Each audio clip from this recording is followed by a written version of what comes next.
오늘은 우리가 세상을 오해하는 이유를 설명하는 책을 가져왔습니다. 바로 한셀 로슬링의 팩트풀니스입니다. 사실 이 책은 한번 다룬 적이 있어요. 근데 한 영상으로는 책의 전체적인 이야기밖에 다루지 못했고 조회수도 망해서 오해하는 이유라는 주제로 영상을 만들었습니다. 이번 영상을 보시면 사회는 어떻게 우리가 세상을 오해하게 만드는지, 동시에 우린 어떻게 세상을 덜 오해하고 더 객관적으로 보는 게 가능한지 아시게 될 겁니다. 그걸 위해 책이 말하는 방법을 6가지로 압축했습니다. 우선 책은 우리가 세상을 오해하는 10가지 이유를 설명합니다. 10가지를 종합하면 핵심은 우리가 본능에 맡겨 세상을 보기 때문에 오해한다고 합니다. 객관적 통계를 보며 생각하는 게 아닌 감각으로 느끼고 결론을 내지요. 본능을 지배하는 건 과장과 두려움입니다. 무언가를 보며 과장을 기억하거나 과장된 매체를 보며 거기서 생긴 두려움이 세상을 오해하게 만들죠. 이게 책이 말하는 원인입니다. 그럼 지금부터 우린 어떻게 세상을 바로 보는 게 가능한지 책에 나온 방법 6가지를 소개하겠습니다. 첫 번째, 극적인 세계관을 믿으면 오해를 부르니 피하자. 책에서는 우리가 극적인 세계관을 믿어 오해를 부른다고 말합니다. 여기서 극적인 세계란 자극적인 세계도 포함이지만 가장 큰 문제는 이분법으로 세상을 보기 때문이라 합니다. 우리가 세상을 보는 이분법은 많습니다. 정상과 비정상, 선과 악, 개도국과 선진국, 좋음과 나쁜, 우리와 너희 등이 있죠. 하지만 여러분, 우리 사회에 만연한 이분법은 정말 세상을 빨리 오해하게 해주는 잘못된 믿음입니다. 세상에는 다양한 사람이 있습니다. 여기서 이분법은 다양한 모든 걸 고작 뭐 아니면 뭐라는 식으로 정의 내립니다. 심지어 많은 사람은 여기에 선과 악 혹은 좋음과 나쁨을 넣습니다. 예시로 보수와 진보가 있다고 가정해봅시다. 누군가는 보수와 진보를 들으면 그냥 정치구나 합니다. 하지만 누군가는 거기에 선악과 좋고 나쁨을 넣습니다. 색깔론을 중시해 반대쪽은 악이라고 묘사하죠. 그럼 왜 우리는 이분법을 좋아하고 만연할까요? 먼저 이분법은 보기 쉽고 간단합니다. 세상에 다양한 사람과 생각, 개념이 있는데 그걸 전부 정리하고 파악하려면 시간이 많이 걸립니다. 하지만 이분법은 그럴 필요가 없습니다. 그냥 뭐 아니면 뭐다라는 개념이니까요. 그만큼 극적이라 충돌을 암시하고 흥미를 부르기 쉽습니다. 또 다른 이유는 이분법은 굳이 우리가 직접 체험하지 않아도 되니 편합니다. 직접 보고 듣고 경험하지 않아도 느낌상 그게 좋은지 나쁜지 바로 판단하게 도와줍니다. 이런 간편함에 이분법은 강력하게 우리 삶에 잔재합니다. 물론 이분법만 문제인 건 아닙니다. 두 번째 소개하는 내용이 이분법과 함께해 세상을 오해하기 더욱 쉽게 만듭니다. 지금부터 세상을 오해하지 않게 해줄 두 번째 방법을 소개하겠습니다. 두 번째, 언론 매체는 자극적인 것만 보여준다는 걸 명심하자. 편견을 가지지 않으려면 많은 시간과 경험이 필요합니다. 하지만 우리는 몸이 하나고 시간은 한정적입니다. 삶이 바쁘기에 목소리를 내기 힘들고 다양한 이유로 경험이 제한됩니다. 그러다 보니 간접 경험을 통해 판단합니다. 그리고 그걸 쉽게 해주는 게 언론을 포함한 매체입니다. 세상이 정보화 시대가 되니 언제든 정보를 전달하는 게 가능해졌습니다. 무언가를 숨기기 어려운 투명한 세상에 살기에 누군가의 잘못이나 고통을 보도하기 쉬워졌습니다. 매체가 발달해 쉽게 전 세계에 어떤 일이 일어났는지 확인이 가능합니다. 언론은 방에서도 세상을 보게 해주는 창이죠. 하지만 언론에 나오는 건 일상적이지 않은 자극적인 이야기가 주를 이룹니다. 언론도 기업이기에 수익과 성과를 신경 써야 합니다. 그러려면 사람들이 반응하고 클릭해줄 자극적인 내용을 보도할 수밖에 없습니다. 이분법에서 탄생한 갈등을 주제로 하면 더욱 효과가 좋습니다. 이러다 보니 사회 이슈, 사건, 사고, 범죄, 재난, 참사, 스캔들 등 부정적인 내용을 다루고 한 건이 일어나도 그걸 모든 언론에서 주기적으로 보도하고 해당 문제를 확대 해석하니 일상이 다분하게 벌어진다 믿습니다. 위험도와 빈도가 높다고 인식하는 겁니다. 평화로운 일상은 언론에 나오지 못합니다. 예시로 외국인 입장에서 우리나라는 북한 핵 위협이 만연한 국가로 인식합니다. 때문에 외국인이 보는 한국의 부정적인 이미지를 차지하는 것도 핵 문제고, 한국을 여행 간다고 하면 몇 년 전까지도 북한 때문에 위험하지 않냐고 했습니다. 물론 우린 휴전 국가입니다. 북한 핵은 국제적 문제입니다. 하지만 여러분, 솔직히 말해서 그렇다고 우리가 일상을 못 살 정도로 두려움을 느끼고 있나요? 매일 출근할 때마다 북한이 핵 쏠까봐 걱정하고 전쟁 날까봐 두려워하고 전쟁 나면 어떻게 대처하고 어디로 가야 한다라는 식으로 신경을 곤두세우며 살고 있나요? 물론 지금도 고생하는 군인 여러분과 관련 기관은 긴장하며 보내고 있습니다. 하지만 그 긴장이 일반 시민 일상에까진 퍼지진 않습니다. 우리는 오늘도 평소처럼 출근하고 등교하고 하고 싶은 걸 하며 북한 핵을 배제한 평범한 일상을 살아갑니다. 해당 내용 요점은 매너리즘이나 국가안보, 안전 불감증을 말하는 게 아닙니다. 해외가 언론으로 보는 우리나라와 우리가 실제로 겪는 일상은 다르다는 겁니다. 또 다른 예시로 일본 지진 재난을 언론이 많이 보도하고 그것만 접하면 불안해서 어떻게 사냐는 생각을 하게 됩니다. 핵이야 인위적인 문제인 협상이나 회담 등으로 억제가 가능한데 지진은 우리 인간이 어찌하지 못하는 영역이기에 더욱 심각해 보입니다. 하지만 막상 현지 일본인은 평온하게 일상을 살아갈 겁니다. 미국도 마찬가지입니다. 언론에 총기 난사 사건을 많이 보도하고 학교일수록 경각심이 크고 경찰은 긴장하며 살아가지만 그런 분을 제외하면 다들 각자 삶을 살아갑니다. 언론 입장에서는 억울한 부분도 있습니다. 언론은 사회에 문제가 되고 억울하고 해결해야 하며 사람들이 관심이 필요한 사건을 관심받게 해야 하는 목적도 있습니다. 그러니 자극적이기도 합니다. 하지만 한번 벌어진 사건도 모든 언론이 며칠간 집중 보도하니 일상에 다발하며 결국 나한테도 언제 일어나도 이상하지 않다는 느낌을 줍니다. 사건이 확대돼 공포가 퍼진 거죠. 아쉽게도 언론 매체는 이분법을 사용해 중도를 무시합니다. 그래야 사람들이 관심을 가지고 많이 봐주니까요. 정의상 언론은 권력자를 견제하기 위한 시민의 도구이지만 현실에서 언론은 공익뿐 아닌 사익도 쫓아야 하는 기업입니다. 현 사회는 각종 SNS에 개인이 언론을 자처하니 언론 시대라 부르는 게 가능할지도 모르겠습니다. 그러니 우리는 실제 세상은 어떤 식으로 돌아가는지 스스로 생각하고 그걸 측정하고 찾아보는 게 가능해야 합니다. 그런 방식을 일부라도 알게 도와주는 게 팩트풀 뉴스입니다.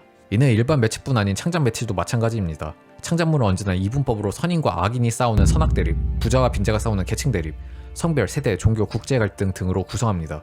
왜냐면 그게 인기고 간단하고 재밌으니까요. 언론과 매체가 이런 주제로 잠식당하면 우린 그게 현실이구나라고 인식합니다. 두 번째, 올바른 측정법을 사용했는지 확인하고 그 값이 맞는지 보자. 예시를 한 가지 말해보겠습니다. 여러분은 평균을 뭐라 생각하시나요? 전체 총합의 중간값이요? 맞습니다. 평균은 해당 그룹과 상황을 쉽게 파악하는 데 용이합니다. 하지만 이 평균값이 정말 세상을 그대로 보여주는 자료가 맞을까요? 극단적으로 말해 0과 10의 평균도 5입니다. 소득이 월 150만 원인 사람과 월 1000만 원인 사람이 있다면 해당 집단 월 평균 소득은 575만 원입니다. 그런데 어떻습니까? 두 사람 중 월 575만 원 버는 사람이 있나요? 또 다른 예시로 10명이 있습니다. 10명 행복도를 측정해 불행하다 말한 사람 2명, 평범하다 말한 사람 2명, 행복하다 말한 사람 6명이고 이를 평균으로 나누면 그 그룹은 행복하다로 나옵니다. 왜냐면 행복하다고 말한 사람이 그룹에서 가장 많기 때문이죠. 평균이란 그 그룹에서 가장 많은 수를 차지한 집단 혹은 극과 극 사이 중간에 불과합니다. 이는 진실을 놓치게 합니다. 9명이 행복하다고 불행한 1명이 사라진 건 아닙니다. 월 평균 소득이 575만 원이라고 해서 모두가 최소 월 500만 원대를 버는 것도 아닙니다. 사회가 극과 극으로 갈수록 이는 심합니다. 분명 평균을 측정하면 문제없어 보이지만 그 안에는 해결이 가능할까 싶을 정도로 심한 격차로 인해 희망이 없는 경우도 있습니다. 그러니 세밀한 사항을 다 확인하는 게 아니면 평균만 보고 함부로 결론 내서는 안 됩니다. 그런 시각은 세상을 잘못 파악하게 해 해결해야 하는 문제를 놓치게 하고 잘못된 방식으로 새로운 문제를 불러일으킵니다. 때문에 한셀 로슬링은 우리가 무언가를 측정하고 파악하려면 세밀하게 보고 비교 분석해야 하며 함부로 추론하지 말라고 합니다. 단순 통계만 보고 단정하면 잘못된 결론, 엉터리 해법을 만드니까요. 수치는 절대적이지 않아 현명한 지도자는 수치를 보면 매몰되지 않고 현장도 본다고 책에서는 말합니다. 즉 직접 경험해야 제대로 아는 게 가능하다는 겁니다.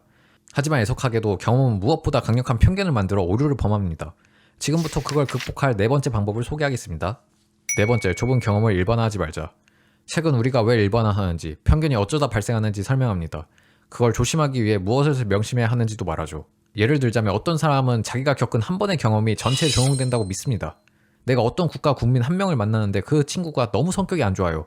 그럼 사석이나 인터넷에서는 이런 식으로 말합니다. 내가 그 나라 사람 많이 만나봤는데 진짜 성격 안 좋더라. 좋았던 적이 없다. 아쉽게도 우리 삶에는 이런 부류가 흔합니다. 심지어 제 주변에도 있습니다. 혹은 여행에 갔다 왔는데 너무 별로가 안 좋은 경험하고 귀국해서 그 나라 정말 안 좋다는 식으로도 말하고 전파합니다. 이런 전파가 늘어나면 나중에 사람들은 자신이 그걸 직접 겪은 게 아님에도 불구하고 내가 직접 겪은 경험인 것처럼 인식하고 사실로 받아들입니다. 이런 현상이 프레임입니다. 경험은 우리에게 더 쉽고 강한 기억을 주고 각인을 시켜주지만 그게 무조건 옳은 방향으로만 가진 않습니다. 반대도 마찬가지입니다. 정말 치안 안 좋은 국가에 놀러 갔는데 자신은 별 문제 없었다며 거기 안전하던데? 언론 때문에 오해하고 있어 이라는 말도 하고 그 국민들 다 착하고 좋다는 식으로 긍정적이게 이야기도 합니다.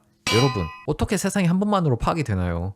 그래서 책은 제발 경험 몇 번 했다고 함부로 일반화하지 말라고 합니다. 여기에 언론이 만나면 그 오류는 진실로 굳어집니다. 결국 경험과 언론이 만나 우린 그 현상이 몇 년에 한 번 벌어지는 일이라 할지라도 자주 일어나니 언제나 대비해야 하는 문제라 인식합니다. 물론 범죄, 재난을 미리 예방하는 건 좋고 장려해야 합니다. 하지만 이를 악용하면 갈등과 분열이 생깁니다. 특정 성별과 세대, 인종, 민족, 국가, 계층, 지역 등등 뭐든지 혐오하기 쉬워집니다. 그러니 여러분, 제발 여러분이 겪고 들은 몇 가지 예시 혹은 언론에 나온 몇 건만 가지고 그걸 전체로 통용시키지 않으셔야 합니다. 사례는 결코 전체가 아닙니다. 다섯 번째, 빨리 결정해 즉각 조치를 해야 한다는 다급함에 쫓기지 마라. 이걸 보시는 지금 당장 하세요. 지금 구매하시는 게 가장 저렴한 가격입니다. 보기만 하지 마시고 지금 당장 실천하세요. 많은 사람이 한 번쯤 들어봤을 말입니다. 지금 하라는 말을 들으면 우리 마음속에 있는 다급함을 자극해 무언가 해야 할 것 같고 그게 우리에게 도움되는 것처럼 다가옵니다. 하지만 여러분, 이는 대부분 판매자가 자기 물건을 사게 만들고 안 하면 상대를 어리석다고 말하는 구조를 지닙니다. 우리 자존심을 건드리고 가만히 있으면 큰일 나고 그게 잘못된 결과를 부를 것 같은 공포를 자극해 움직이게 하죠. 때문에 분석을 차분히 충분히 못해 오판하게 만들어요. 해당 말을 내뱉은 분은 솔직히 말하면 대부분 여러분 삶에 하나도 관심 없고 자기 이익을 위할 뿐입니다. 결국 스토리텔러거나 판매원의 마케팅이죠. 지금 사야 더 저렴하고 혜택을 추가로 주고 지금 안 하면 언제 여러분이 하겠냐고 꾸짖는 등 행위가 여기에 해당하죠. 하지만 여러분, 솔직히 말해봅시다. 정말 우리 삶 문제가 무언가를 지금 안 해서 벌어진 게 더 많나요? 아니면 무언가를 준비 없이 해버려서 벌어진 게 더 많나요? 정답은 아무도 모릅니다. 모두 다른 삶을 살기 때문이죠. 하지만 적어도 우리는 압니다. 당장 한다고 그게 꼭 자신에게 도움이 되는 건 아니고 당장 안 한다고 큰일 나는 건 많이 없다는 걸요. 실수를 부르고 후회를 부르고 오류를 부릅니다. 지금 당장 하세요 같은 말은 우리에게 큰 혼란을 주고 요즘처럼 어딜 가도 광고와 판매를 접하기 쉬워진 사회에서는 더욱 조심해야 하는 문구입니다. 거기에 해보고 나서 정말 효과가 있는지까지는 깊게 추적해보지 않습니다. 여러분은 당장 하라고 해서 했을 때 그게 여러분이 원하는 이상향으로 혹은 상대가 말한 모습으로 얼마나 전진했나요? 물론 책은 무조건 느리게 천천히 생각하고 움직이라 하진 않습니다. 빨리 행동해야 해결할 문제도 더 작다라고도 하니까요. 즉 패트풀니스는 결정을 신중해야 돼 하겠다고 마음먹었다면 바로 행동으로 옮기라고 합니다. 이 내용은 지난 시간 소개한 조언과 일치하네요. 6번째, 비난하는 본능을 없애라. 비난은 왜 안 좋은 일이 일어났는지 원인을 찾으려는 본능입니다. 그래서 이분법과 비슷한 개념을 가집니다. 복잡함을 단순하게 만들고 빠르게 결론을 내리게 해 오류를 범하게 하는 게 공통되기 때문이죠. 비난 본능은 세상을 제대로 보려는 시도를 없앱니다. 개인 특정 집단 중요성을 과장시키기도 하고 사실 근거를 이해하는 능력을 방해합니다. 예시를 들자면 내가 정말 싫어하는 사람이 있고 무언가 나쁜 일이 생긴다면 속으로 제 탓인 것 같은데? 라고 생각하죠. 가끔은 아예 추측도 아닌 쟤 때문에 안 좋은 일이 벌어졌네 하면서 결론 내고 정당화하며 비난합니다. 더 확대하면 사회에 어떤 문제가 생기면 특정 정당이나 정치인, 특정 기업, 특정 기관 혹은 조합과 과거 정책, 이미 죽은 사람에게 책임을 찾는 등 정말 다양해요. 왜 우리는 비난을 하냐고요? 책에서는 그게 쉽고 나쁜 일은 나쁜 존재 때문에 벌어졌다는 믿음 때문이라 말합니다. 하지만 저는 다른 이유도 있다고 봅니다. 바로 사람들이 화가 나 있고 그게 재밌기 때문입니다. 먼저 이들 심리를 알아봅시다. 우리나라는 빨리빨리 민족이잖아요. 즉 여유 대신 효율을 중요시 여기는 국가입니다. 그러니 사람들 마음에 여유가 없어 화도 많아요. 결국 화를 풀고 싶어 하는데 그 방법 중 하나가 누군가를 욕하는 겁니다. 하지만 내가 화를 풀고 싶다고 아무한테나 욕을 하진 않습니다. 왜냐면 그럼 내가 나쁜 사람이 되니까요. 흔한 안티가 되는 거고 다수 일반인에게 역공당하기 쉽습니다. 그러니 이들은 누군가가 실수하고 잘못하고 욕할 기회가 온다면 놓치지 않습니다. 왜냐하면 그들을 욕할 명분이 생겼으니까요. 만약 개인적으로 싫었던 사람이 실수한다면 더욱 가혹한 욕을 내뱉고 처벌을 받길 바라죠. 싫은 이유도 다양합니다. 이런 행위와 본능이 우리가 진실을 못 보게 방해합니다. 그러면서 반대로 자신이 지지하거나 좋아하는 사람을 비난을 하진 않습니다. 가끔은 증거가 명확해도 인정하지 않고 변호하고 프레임을 사용하죠. 이런 행위가 결국 세상을 오해하게 합니다. 패스트 당시 벌어진 유대인 학살과 마녀사냥 희생자도 비난 본능에서 탄생했다는 걸 잊지 않으셔야 합니다. 다름이 다툼이 되지 않고 편견이 편파가 되지 않고 차이가 차별이 되지 않으려면 내 기준과 잣대, 감정을 버리고 상대를 있는 그대로 보는 연습이 먼저 필요합니다. 그러려면 우리 본능에 내재된 오류를 먼저 잡아야 하니 이런 책을 읽어야 한다고 봅니다. 여기까지 팩트풀니스가 말하는 우리가 세상을 오해하는 이유와 오해하지 않을 방법 핵심 6가지를 소개했습니다. 사실 여러 방법을 제시하지만 단순히 소개하는 건 책을 요약하는 거에 불과하고 그런 내용은 제가 선호하지 않아 압축하고 새로운 예시도 넣어가며 정리했습니다. 그러니 더 자세한 내용은 직접 읽어보시길 바랍니다. 이번 영상은 여기까지입니다. 오늘도 봐주셔서 감사합니다. 다음에도 좋은 영상으로 찾아올 테니 또 만나길 기대하겠습니다. 지금까지 책냄 백수였습니다. 감사합니다.